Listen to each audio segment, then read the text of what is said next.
하나님, 세상으로 향했던 우리의 눈이 이 시간 하나님의 나라를 바라보고자 합니다. 예배드림으로 우리의 영의 눈이 밝히 뜨여지게 하여 주옵소서. 우리의 눈이 예수 그리스도를 바라볼 수 있는 신앙인이 되게 하여 주옵소서. 우리 예배를 기뻐 받아주실 줄 믿사오며 우리 주 예수 그리스도 이름으로 기원합니다. 의인의 적은 소유가 악인의 풍부함보다 낫도다.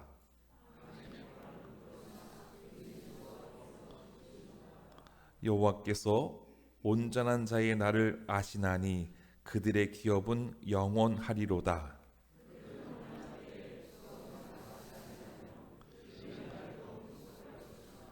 악인들은 멸망하고 여호와의 원수들은 어린 양의 기름같이 타서 연기가 되어 없어지리로다.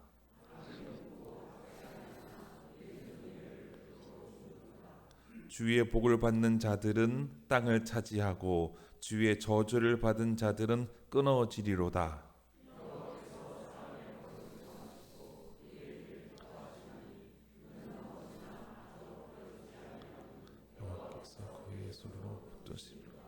아멘. 사도신경으로 우리의 신앙을 고백합니다. 전능하사 천지를 만드신 하나님 아버지를 내가 믿사오며 그 외아들 우리 주 예수 그리스도를 믿사오니 이는 성령으로 잉태하사 동정녀 마리아에게 나시고 본디오 빌라도에게 고난을 받으사 십자가에 못 박혀 죽으시고 장사한 지 사흘 만에 죽은 자 가운데서 다시 살아나시며 하늘에 오르사 전능하신 하나님 우편에 앉아 계시다가 저리로서 산자와 죽은 자를 심판하러 오시리라. 성령을 믿사오며 거룩한 공예와 성도가 서로 교통하는 것과 죄를 사하여 주시는 것과 몸이 다해 사는 것과 영원히 사는 것을 믿사옵나이다. 아멘. 자리에 앉아 주시기 바랍니다. 이 시간 우리 함께 고백의 기도를 하도록 하겠습니다.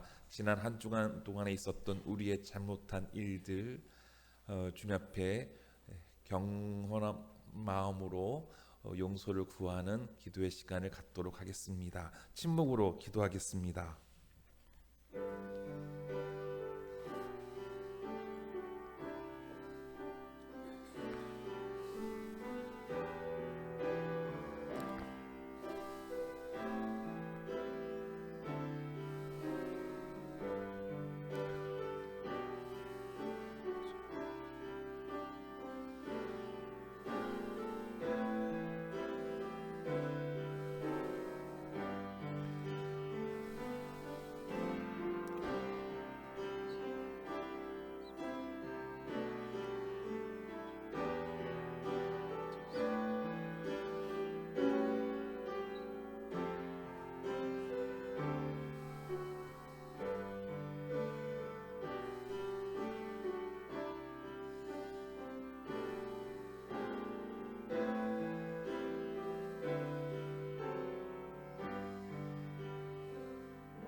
함께 기도하겠습니다.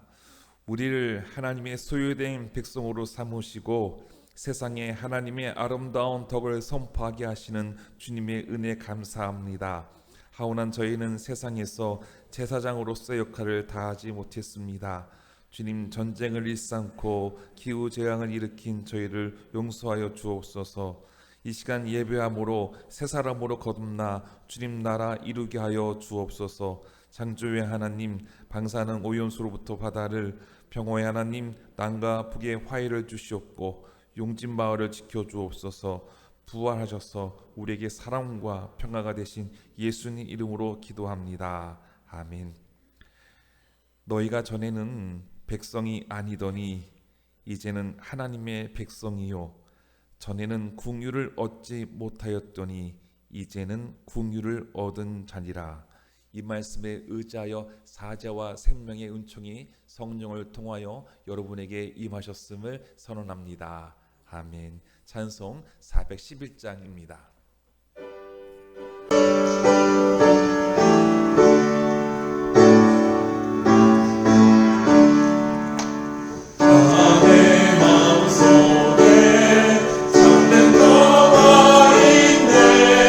주 예수가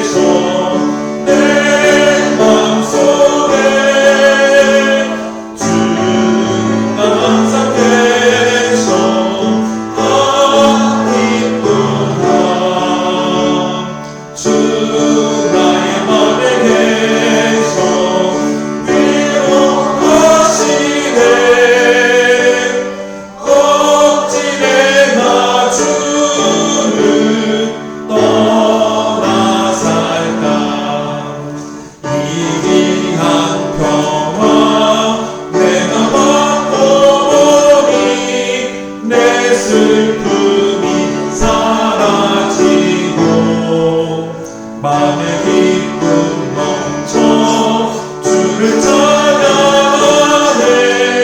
고통과 힘든 예수 주 항상 계셔 내 맘속에 주가 항상 계셔 기쁘다. 주 나의 맘에 계셔 위로하시네. 어찌 내가 주를 떠나 살까. 주 나에게 하네 내가 사는 동안 이 고백은 빛내리라. 기쁜 그날이와 주를 만나 뵐때 아픈 평강 영원하리. 주가 항상 계셔 내 맘속에 주가 항상 계셔 기쁘다. 주 나의 맘에 계셔 위로하시네. 어찌 내가 주를 떠나 살까.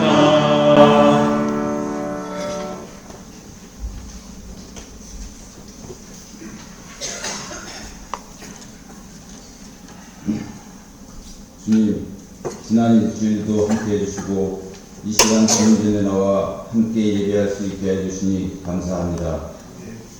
지금 이 순간도 재앙에 가까운 이상기후로 고통받고 있는 곳, 또 전쟁으로 인하여 수많은 사람이 다치고 죽어가고 있는 곳, 경제적 어려움으로 굶주림과 질병으로 인하여 고통받고 있는 세계 곳곳이 있습니다. 주님께서 함께 해주사 위로하여 주시고 모든 문제들이 주님께서 뜻하신 대로 해결되어 평화롭고 행복을 누릴 수 있는 이 세상이 될 수 있도록 함께하여 주옵소서. 특별히 저희 민족 위에 함께하여 주옵소서. 남과 북은 더욱더 갈등과 대결의 구도로 변해가고 있고 모든 국민은 불안해하고 경제적으로는 세계에서 유일하게 뒷걸음치고 있는 가운데 정치 지도자들은 자기들이 가진 권력과 기득권을 지키려 국가와 민족의 발전과 안녕을 생각지도 않고 있습니다. 주님께서 함께하사 모든 국민 한 사람 한 사람이 평화롭고 행복한 삶을 누리며 살 수 있게 하여 주옵소서. 그 가운데 우리 용준 공동체는 이 어지럽고 혼탁한 사회에서 늘 올바른 중심을 잡고 주님께서 저희들에게 주신 역할이 무엇인지를 생각하며 주님의 시선으로 세상을 보고 무엇이 옳은 것인가를 판단하고 선택하며 살 수 있도록 하여 주옵시고 지역사회에서도 우리들이 할 수 있는 것이 무엇인지를 늘 고민하며 모범이 되고 중심이 되어 주님을 믿는 공동체로서 부끄럽지 않는 공동체의 일원이 될 수 있도록 하여 주옵소서. 이 시간 말씀을 증거하시는 목사님께서 함께해 주옵시고 말씀을 듣는 저희들에게는 은혜의 말씀이 될 수 있게 하여 주옵소서. 마친 시간까지 함께해 주시옵기를 바라오며 예수님의 이름으로 기도드립니다. 아멘.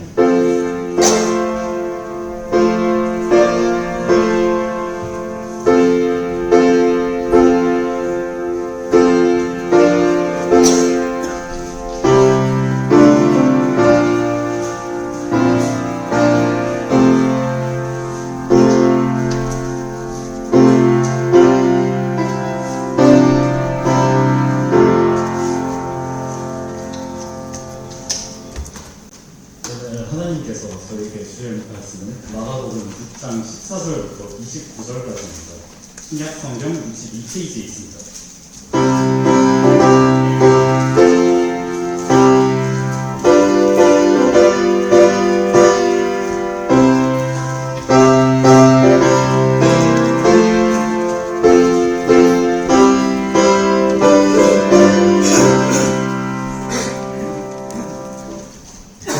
읽겠습니다. 이에 예수의 이름이 드러난지라 헤롯 왕이 듣고 이르되 이는 세례 요한이 죽은 자 가운데서 살아났다. 그러므로 이런 능력이 그 속에서 일어났느니라 하고 어떤 이는 그가 엘리야라 하고 또 어떤 이는 그가 선지자니 이에 선지자 중에 하나와 같다 하더라. 헤롯은 듣고 이르되 내가 못뵌 요한 그가 살아났다 하더라. 전에 헤롯이 자기가 동생 빌레데 안에 헤로디아에게 장가된 거로 그 여자를 위하여 사람을 보내어 요한을 잡아 목에 가두었으니 이는 요한이 헤롯에게 이르되 동생의 아내를 취한 것이 옳지 않다 하였습니다. 헤로디아가 요한을 원수로 여겨 죽이고자 하였으되 하지 못한 것은 헤롯이 요한을 위롭고 거룩한 사람으로 알고 두려워하여 보호하며 또 그의 말을 들을 때에 크게 번민을 하면서도 달갑게 들음이더라. 마침 기회가 좋은 날이 왔으니 곧 헤롯이 자기 생일에 대신들과 선부장들과 갈릴리의 귀인들로 더불어 잔치하였으니 헤로디아의 딸이 친히 들어와 춤을 추어 헤롯과 그와 함께 앉은 이들을 기쁘게 한지라. 왕이 그 소녀에게 이르되 무엇이든지 내가 원하는 것을 내게 구하라 내가 주리라 하고 또 맹세하기를 무엇이든지 내가 내게 구하면 내 나라의 절반까지라도 주리라 하거늘 그가 나가서 그 어머니에게 말하되 내가 무엇을 구하리이까. 그 어머니가 이르되 세례 요한의 머리를 구하라 하니 그가 곧 왕에게 급히 들어가 구하여 이르되 세례 요한의 머리를 소반에 얹어 곧 내게 주기를 원하옵나이다 하니 왕이 심히 근심하나 자기가 맹세한 것과 그 앉은 이들로 인하여 그를 거절할 수 없는지라. 왕이 곧 시위병 하나를 보내어 요한의 머리를 가져오라 하니 그 사람이 나가 목에서 요한을 곱빼어 그 머리를 소반에 얹어다가 소녀에게 주니 소녀가 이것을 그 어머니에게 주니라. 요한의 제자들이 듣고 와서 시체를 가져다가 장사하니라. 아멘.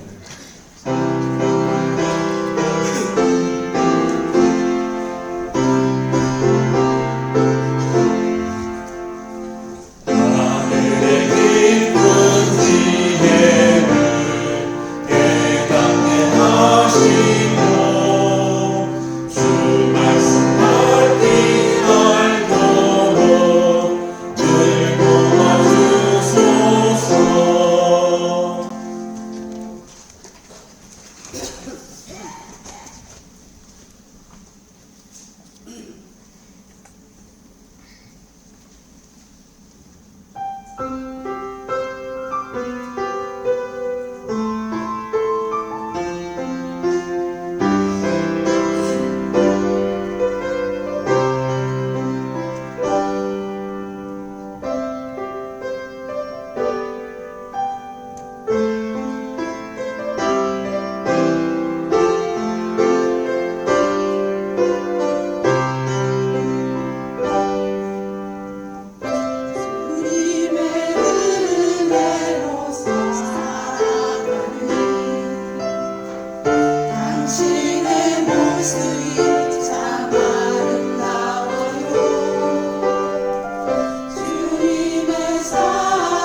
하나님이 우리를 사랑하신다는 것을 찬양을 통해서 저희들에게 들려주신 성도들님들 참 감사합니다. 우리 함께 평화 인사 나누도록 하겠습니다. 하나님 당신을 사랑하십니다. 하나님 당신을 사랑하십니다. 하나님 사랑하십니다. 하나님이 모두를 사랑하십니다. 늘 우리 예배 앞자리에 있는 우리 지원 중년, 지원 학생 주님 이름으로 사랑하고 축복합니다. 성공회대학교 김기석 교수가 소개한 외눈박이 왕이라는 우화를 들려드리고자 합니다. 옛날 어느 나라에 난폭한 왕이 있었습니다. 전쟁 중에 한쪽 눈을 잃어서 외눈박이가 된 왕은 성격이 더욱더 포악해졌습니다. 그는 온 나라 백성이 자기를 숭배할 수 있도록 위험이 넘치는 초상화를 남기고 싶었습니다. 많은 대신들에게 자신을 위대한 왕으로 그려줄 수 있는 화가를 찾아가라고 했습니다. 이에 나라에서 그림을 제일 잘 그리는 화가를 데리고 와서 초상화를 그려 바치게 했습니다. 초상화를 받아본 왕은 분노하여 소리를 질렀습니다. 짐의 애꾸늘을 그려 이렇게 흉한 얼굴을 만들다니 무엄하도다. 당장 저놈의 목을 쳐라. 그 불쌍한 화가는 왕의 얼굴을 사실적으로 그렸다는 이유로 목숨을 잃고 말았습니다. 새로운 화가가 선발되어 초상화를 그렸습니다. 그는 두려움에 떨리는 손으로 그림을 그렸습니다. 왕 또다시 분기탱청하여 소리를 질렀습니다. 아니 어찌 이것이 나의 진짜 얼굴이란 말이냐? 당장 저놈의 목을 쳐라. 첫 번째 화가가 왕의 얼굴을 사실대로 그렸다고 하여 죽인다는 것을 알았던 두 번째 화가는 왕의 얼굴에 없는 눈을 그려 넣었던 것이었습니다. 세 번째 화가가 또다시 뽑혀서 목숨을 걸고 초상화를 그렸습니다. 이 화가의 그림을 받아본 왕은 흡족하여 크게 웃으며 말했습니다. 오, 매우 훌륭하도다. 저 화공에게 큰 상을 내리도록 하거라. 세 번째 화가는 왕의 옆모습을 그려 사실적이면서도 보기 흉한 외눈박이 눈을 가리는 기질을 발휘했다라는 겁니다. 여러분, 우리는 이 외눈박이 왕 우화를 이 우화에서 세 번째 화가의 기질을 칭찬할 수 있습니다. 그가 지혜롭게 왕의 초상화를 정면이 아니라 외눈을 가리는 옆모습을 그렸기 때문인 것이죠. 그러나 저는 이 우화에서 왕의 폭력성에 대해서 생각해 보려고 합니다. 왕은 자신의 피부를 덮어주면서 위험이 넘치는 초상화를 기대했습니다. 하지만 화가는 있는 그대로의 모습을 그렸는데 왕은 그 자신의 모습을 받아들이지 않았던 것이죠. 사실적으로 그린 것에 대해서 무엄하도다 하고 화가를 죽여버렸습니다. 왕은 자신의 치부를 감출 수 있는 시간만을 강요한 것이었죠. 이것이 과연 옳은 일이겠습니까? 진실을 덮어버리는 사실을 가리는 것이 아니겠습니까? 세상은 이렇게 자신의 치부를 감추고 잘 포장되기를 원합니다. 자신에 대해 사실대로 이야기하라고 하면서 사실을 말하면 감추고 싶은 것이 드러나는 것에 대해 불쾌해하는 것이 웃지 못할 현실들입니다. 오늘 우리가 함께 읽은 마가복음 6장 14절에서부터 29절까지의 말씀은 잘못된 사실에 대해 올바르게 지적했던 세례 요한이 참수당하는 사건이 소개되어 있습니다. 본문에서 소개된 헤롯은 예수님이 태어났을 때 어린 아이들을 죽인 헤롯이 아닙니다. 영아 학살을 지시한 자는 헤롯 대왕이고요. 본문에 소개된 헤롯은 헤롯 대왕의 아들로서 그의 이름은 헤롯 안티파스였습니다. 헤롯 안티파스는요, 요단강 서쪽 갈릴리 지방과 강 동쪽 베레와 지방을 다스리는 분봉왕이었습니다. 영주라고도 하지요. 그런데 헤롯 안티파스는 아내와 이혼하고 자신의 이복 동생 빌립의 아내 헤로디아와 결혼했습니다.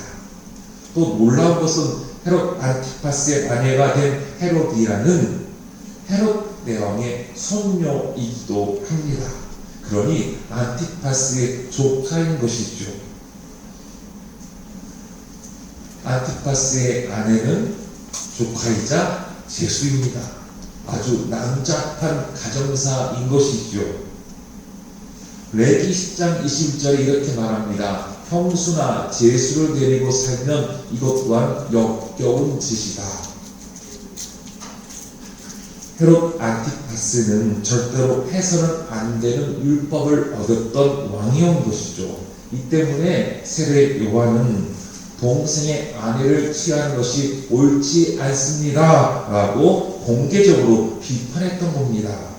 잘못한 것에 대해서 회개하라고 한 것이고요. 하지만 이 헤롯 안티파스는 누구입니까? 분봉왕입니다. 내가 하고 싶으면 하는 것이지 내가 하는 일에 누가 뭐라고 지어대느냐, 이러한 마음이었을 겁니다. 감히 내가 왕인데 무엄하게 내 치부를 드러내?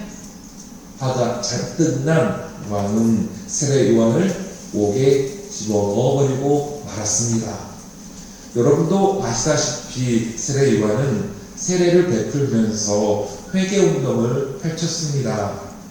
백성들에게 세례 요한은 인기가 급상승했던 것이죠. 백성들이 많이 따랐습니다. 그래서 혹시 그 인기를 이용해서 요한이 자신의 나라를 정복하는 것을 꾀하지는 않을까 왕이 염려했던 겁니다.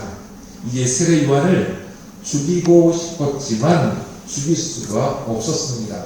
본문에서 안티파스가 세례 요한에 대해 이렇게 생각하고 있었기 때문이었습니다.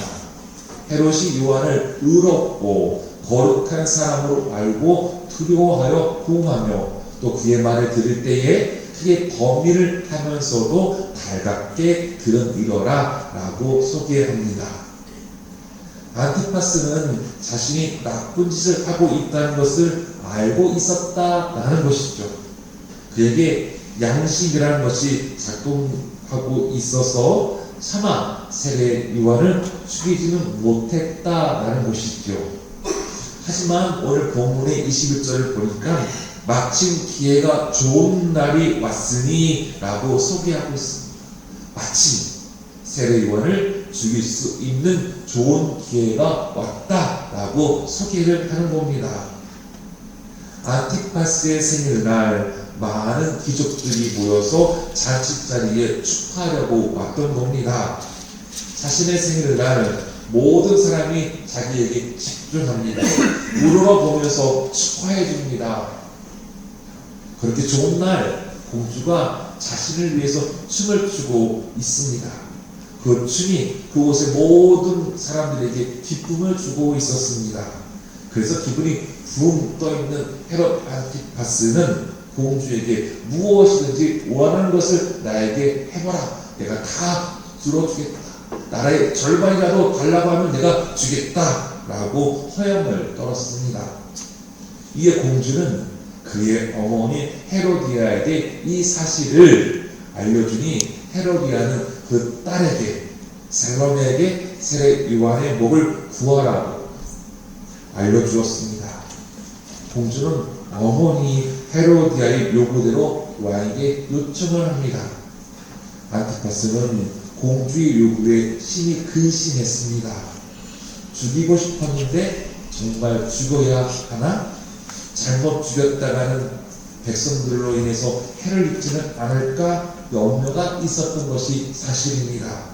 하지만 귀족들 앞에서 왕이 맹세를 한 것 아니겠습니까? 무엇이든지 구하는 대로 내가 너에게 응답할게 맹세했습니다. 들어줄게. 거절할 수 없었기에 세례 요한의 녹을 배워주었습니다. 그토록 죽이고 싶었지만 두려워서 못 죽였는데 마침 이 좋은 기회를 얻게 되었다라는 것이죠. 자신이 죽이고 싶었지만 피를 묻히고 싶지 않았습니다. 왕비와 공주를 통해 그들을 이용하여서 세례 요한을 죽인 것이죠. 하나님의 다스림에 대해 자신을 하나님께 맡기라고 외쳤던 세례 요한의 외침, 권력에 젖어 악을 일삼는 이들에게 독사의 자식이라고 외쳤던 세례 요한, 안티파스와 헤로디아의 부부에 잘못되었다라고 외쳤던 이 세례 요한을 곱게 볼 리가 전혀 없습니다. 이 왕 부부는 자신들의 치부를 드러내는 것에 대해서 회개하기는커녕 눈의 가시를 없애는 일에 한마음이었고 그의 딸까지도 함께했습니다. 왕비 헤로디아는 세례 요한에 대해서 앙심을 품었습니다. 자신의 치부를 만백성 앞에 드러내는 세례 요한을 죽이고 싶었던 것이죠.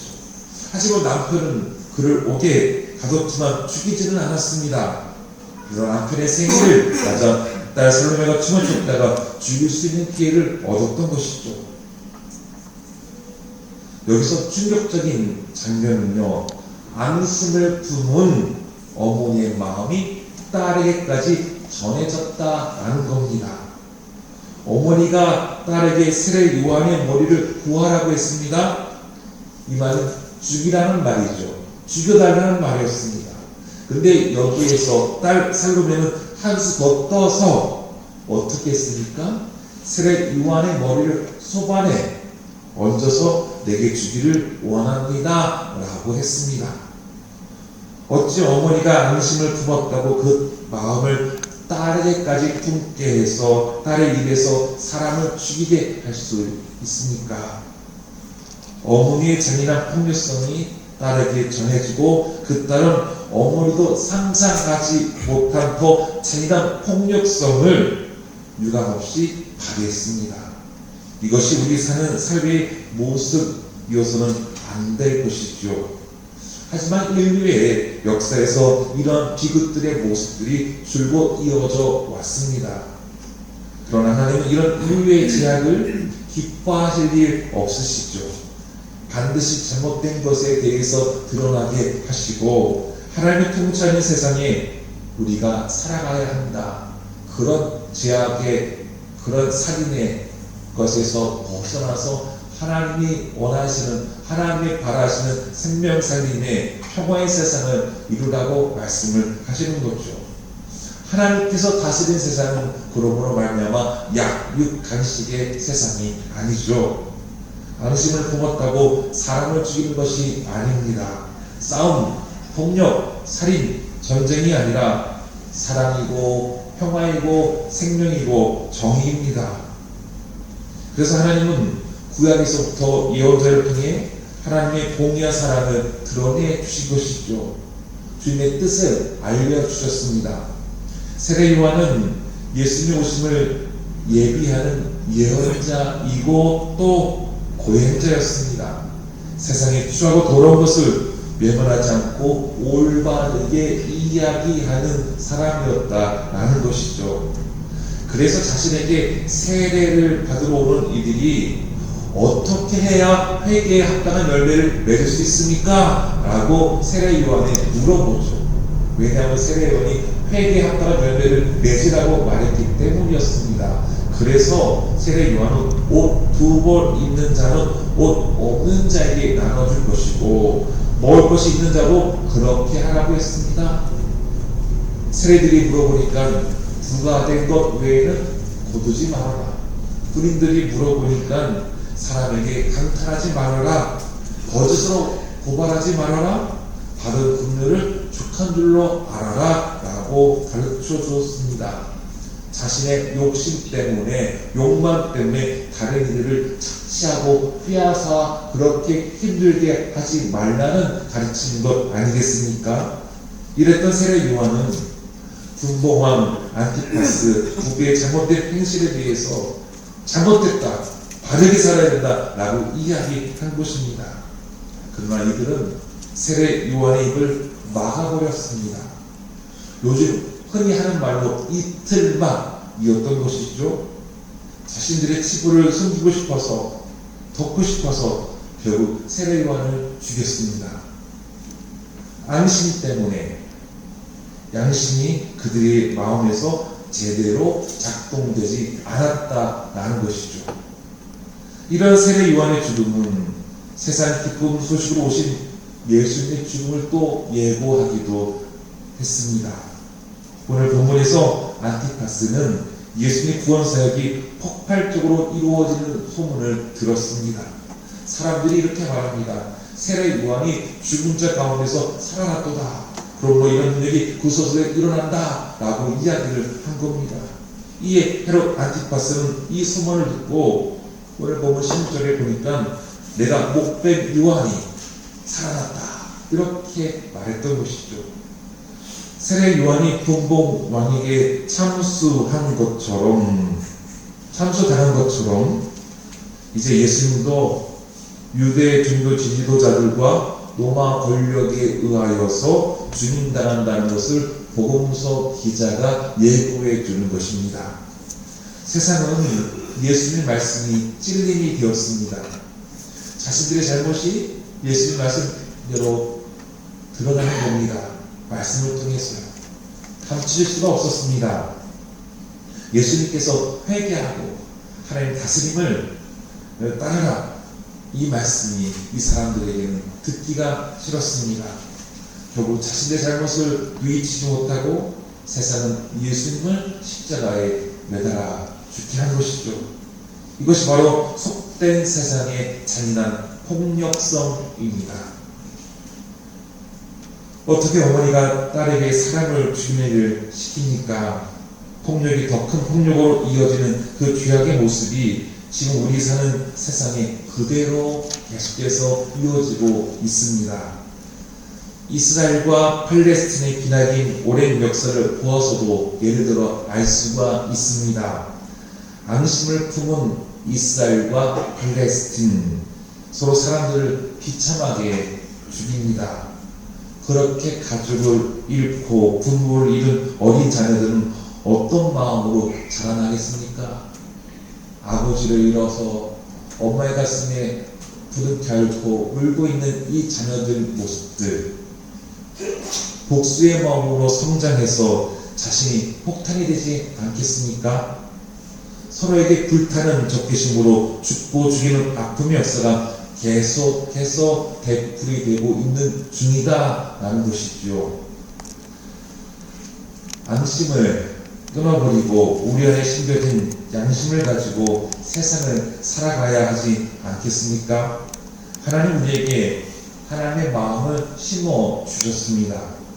하나님의 형상대로 지음받은 우리는 하나님의 마음을 품고 살아야 합니다. 하지만 추악한 세상에서 하나님의 형상을 잃어버렸다면 우리는 하나님의 마음으로 회복되어져야 될 사람들입니다.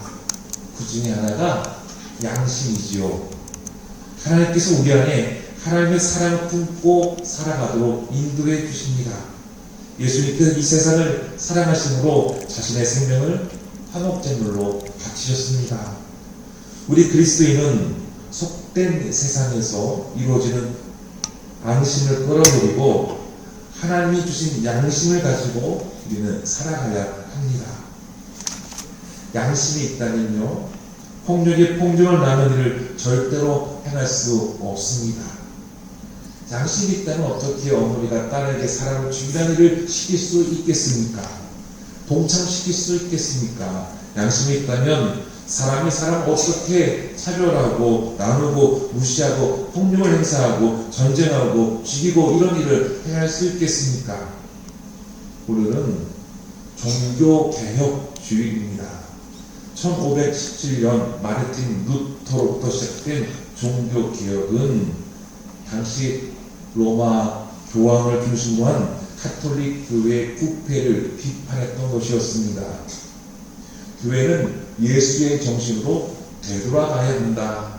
예수를 따라야 한다는 거였습니다. 이것이 개혁운동의 출발점이었습니다. 종교개혁가들은 교회의 부패와 타락을 모른 채 할 수가 없었던 것이죠. 내가 살기 위해서 권력자들의 심기를 건드리지 않고 또 외면할 수도 있겠지만 신앙 양심에 허락하지 않았다라는 것이죠. 이로 인해서 많은 이들이 희생이 있었습니다.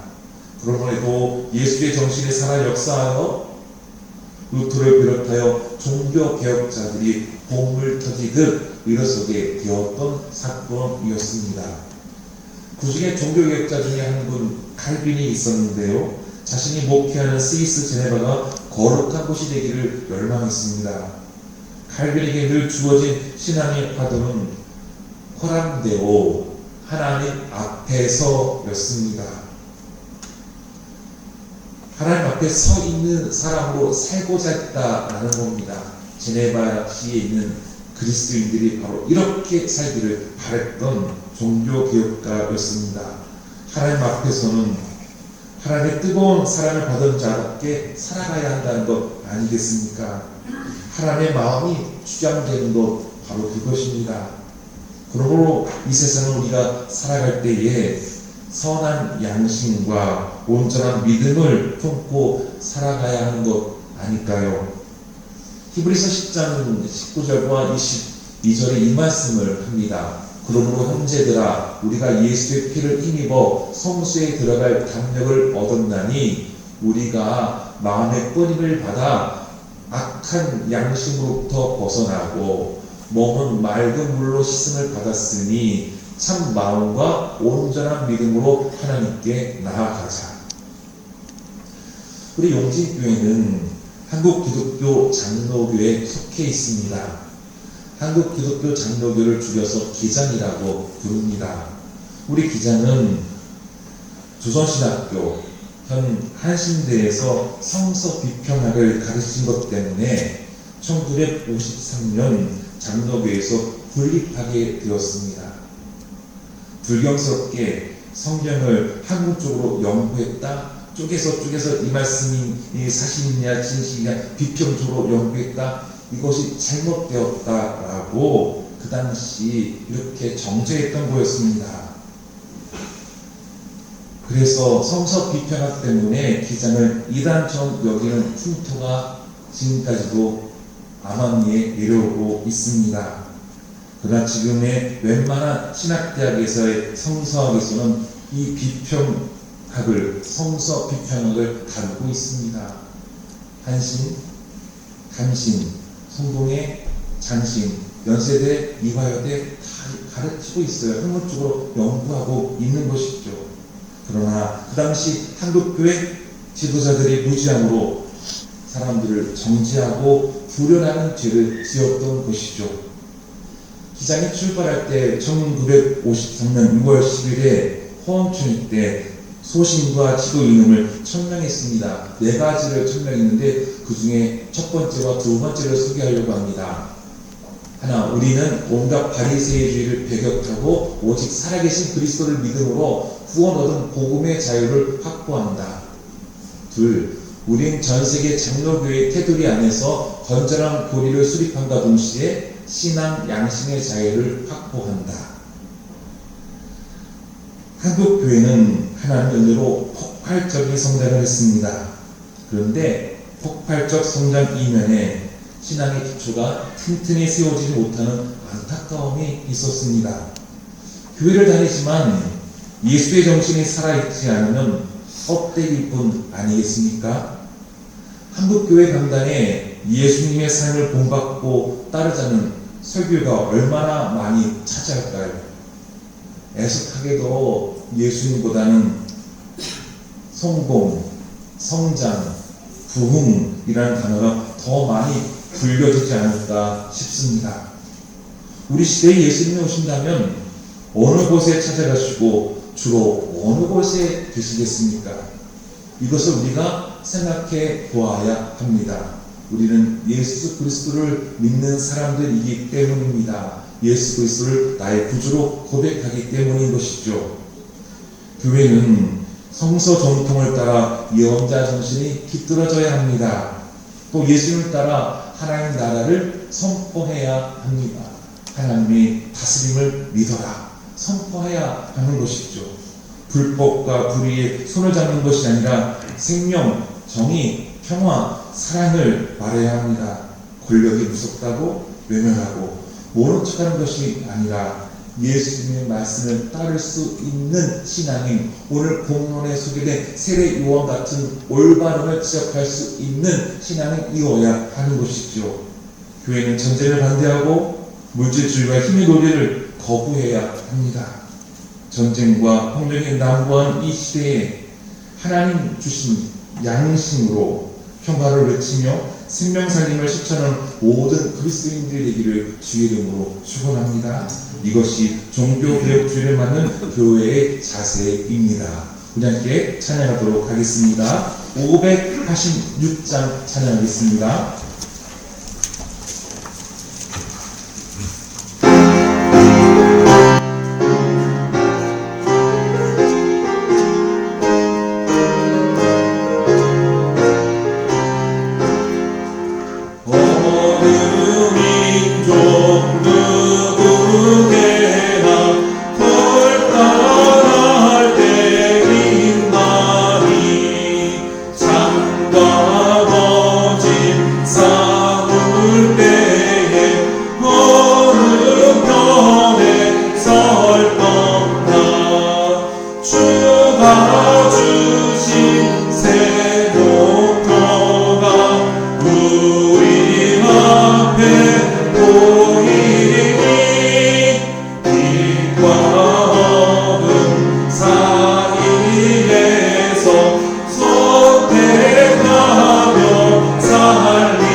사랑의 주님, 우리 용진의 성도님들, 세상을 쫓아가지 않고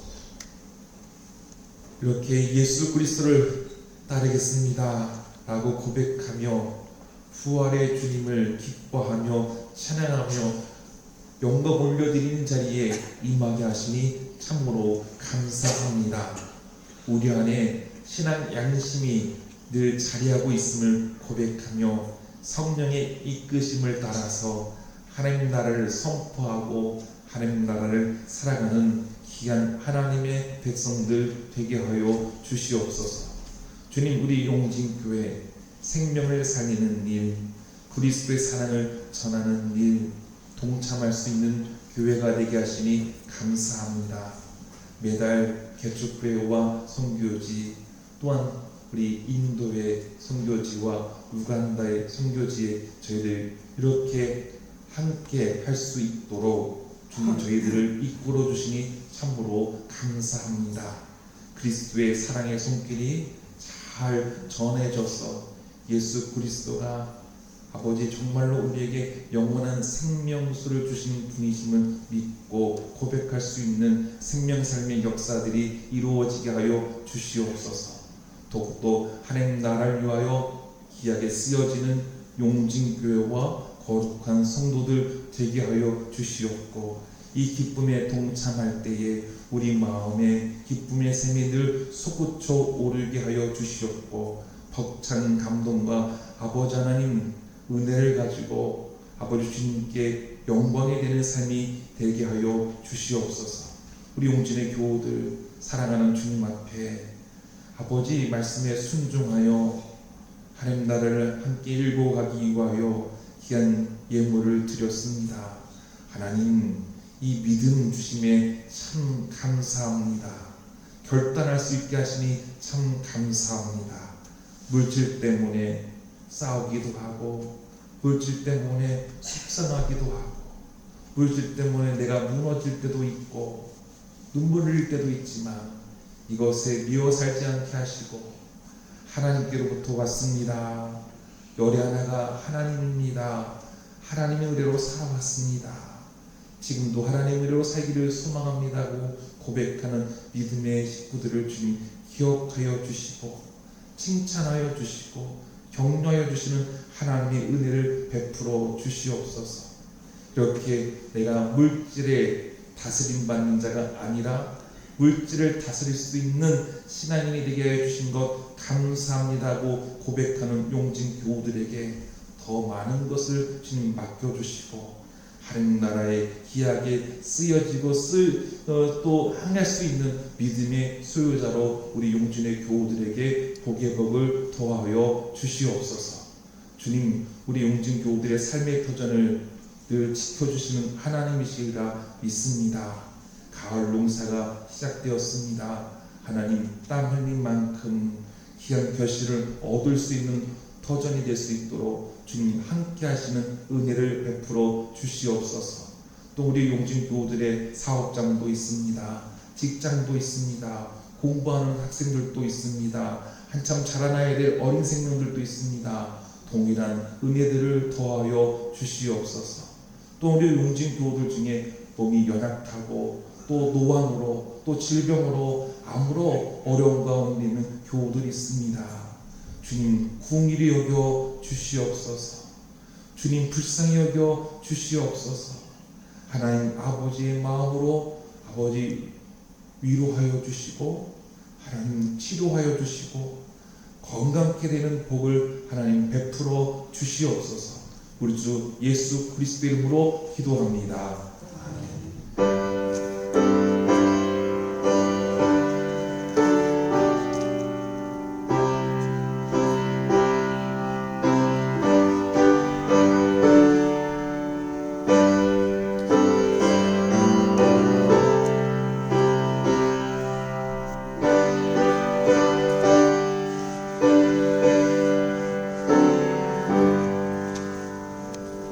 네, 교회 소식 나눕니다. 1번 우리 용진의 모든 교우들 주님의 이름으로 환영하고 축복합니다. 또 영상으로 예배드리는 우리 용진 교우들도 주님의 이름으로 환영하고 축복합니다.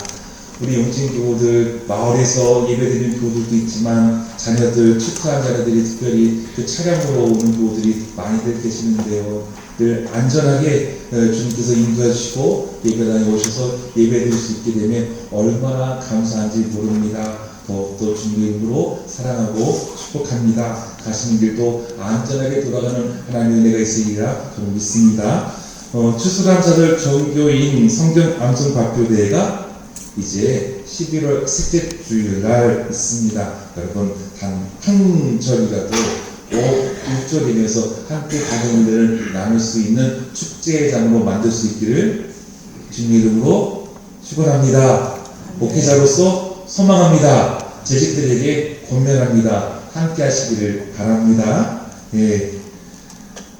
말씀과 삶 11월, 12월가 나왔습니다. 나가실 때 한 번씩 가져가시고요. 또 주실 분 있으면 전해주시길 바랍니다. 아침 성경 읽기와 기도로 경건한 신앙생활을 하시기를 바라겠습니다. 그 외의 소식들은 참고해 주시기 바라고요. 다 같이 자리에 일어나셔서 620장 3절 결단자씀 찬양하겠습니다.